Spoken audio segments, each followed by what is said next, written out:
Kaya mga idol, ilagay na natin ang ating toppings, ang ating medyo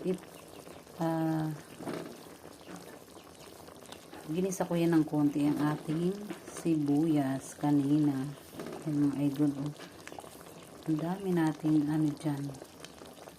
Yan ang ating fish steak. Yan, napakasarap ng ating menu for today, ang ating fish steak. Ayan, lami kaayo ating isdang steak. Kung may pork steak, mayroon ding fish steak. Ayan, sarap. Ayan mga idol, ang ating fish steak. Ayan, sa mga gusto nyong iba ang inyong niluluto, gawin nyo rin po ito.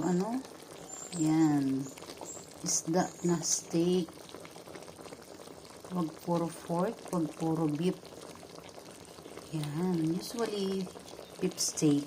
Ayan, so ayan, syempre dapat medyo healthy tayo. Ayan, may mantika din kasi ito, kaya hindi ko masasabi